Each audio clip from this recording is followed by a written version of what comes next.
প্রধানমন্ত্রী তিনি এখন দেখছি যারা জামাতকে নিয়ে 11 দলকে নিয়ে কটাক্ষ করে বক্তব্য দিতে পারেন তাদের তিনি প্রমোশন দেওয়া শুরু করেছেন। কাউকে মন্ত্রী বানিয়েছেন, কাউকে সচিব বানিয়েছেন, একজনকে বিটিভির ডিজি বানিয়েছেন। তিনি কোথায় কোন আন্দোলন সংগ্রাম করেছে জানি না।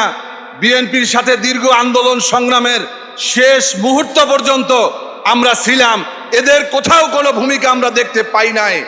আজকে তাদেরকে তারা পদায়নের মধ্য দিয়ে জাতিকে কি বার্তা দিতে চায়, বিএনপির নেতাকর্মীদেরকে কি বার্তা দিতে চায়, এটা তারাই দিবে, এটা সময় বলে দেবে। বন্ধুরা, আজকে বলতে চাই, গত পরশুদিনে আমরা আমাদের বিরোধী দলীয় নেতাকে সাথে নিয়ে আমরা সচিবালয় গিয়েছিলাম আমাদের বক্তব্য, লিখিত বক্তব্য দেওয়ার জন্য, কিন্তু তারা আমাদেরকে শান্তিপূর্ণ কর্মসূচি তারা বিশ্বাস করে না।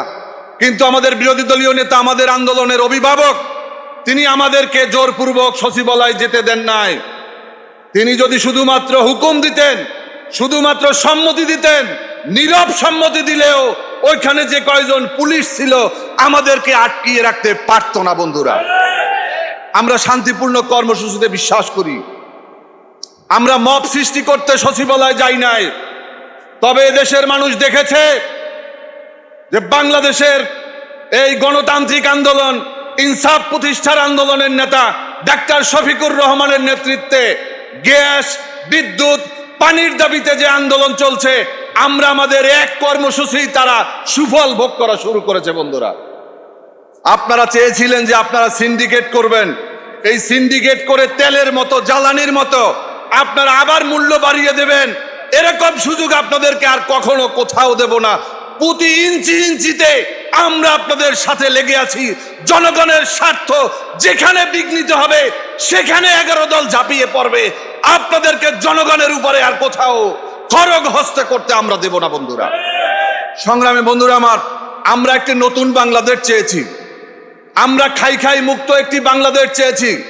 আপনারা দেখেছেন বিএনপির এক এমপি, তিনিও বলেছেন এই 6 মাসে আওয়ামী লীগের নেতাকর্মীদের বাড়িঘর তারা নাকি পাহারা দিয়ে তারপর তাদের কাছ থেকে টাকা নিচ্ছে, তাদেরকে দলে নিচ্ছে। এগুলো তাদের এমপিরাই আজকে বলছে।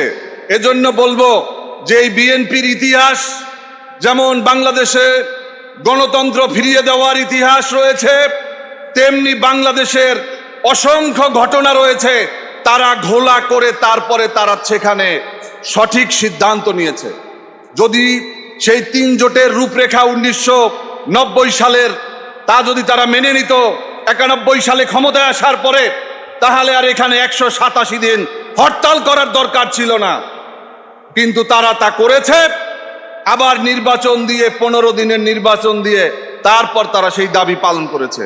আজকে আমরা জুলাই গণ অভ্যুত্থানের সমস্ত রাজনৈতিক দল, বিশেষ করে যারা ফ্যাসিবাদ বিরোধী আন্দোলন করেছি, আমরা দীর্ঘ 9 মাস এই ঐক্যমত্য কমিশনে আমরা সিদ্ধান্ত নিয়েছি যে আমরা এটা নিয়ে কোনো বিতর্ক করব না।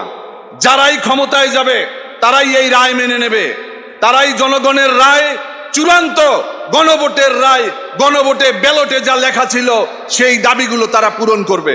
কিন্তু বিএনপি বিসমিল্লাহ তারা শুরু করেছে তারা বিশ্বাসঘাতকতা। তারা সংসদে যাওয়ার সাথে সাথেই তারা বলেছে আমরা এই সংসদ সদস্য হিসাবে আমরা শপথ নেব, কিন্তু গণভোটের শপথ আমরা নেব না। এটা জাতির সাথে একটা বেঈমানি, জাতির সাথে মুনাফিকি, জাতির সাথে বিশ্বাসঘাতকতা দিয়েই আপনাদের শুরু হয়েছে।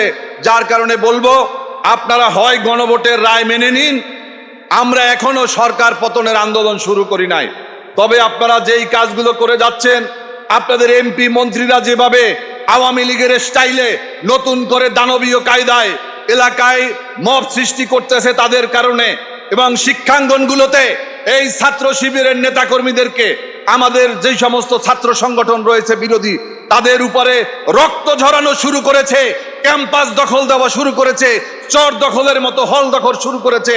এটা যদি চলতে থাকে তাহলে কিন্তু আমাদের আন্দোলনের গতিপথ কোথায় যাবে তা আমরা আপনাদেরকে কখনো বুঝাতেও পারবো না। কিন্তু আন্দোলন 5 তারিখের দিকে এগিয়ে যাবে ইনশাআল্লাহ। সংগ্রামী বন্ধুরা আমার, আপনাদের সবাইকে ধন্যবাদ জানাই। বিশেষ করে নিজামে ইসলাম পার্টি আমাদেরকে দাওয়াত দিয়ে কথা বলার সুযোগ দেওয়ার জন্য আবারও ধন্যবাদ জানিয়ে আমার বক্তব্য শেষ করছি। ওমা আলাইনা ইল্লাল বালাগ। বাংলাদেশ নিজাম ইসলাম পার্টি জিন্দাবাদ, বাংলাদেশ লেবার পার্টি জিন্দাবাদ, 11 দলীয় ঐক্য জিন্দাবাদ জিন্দাবাদ।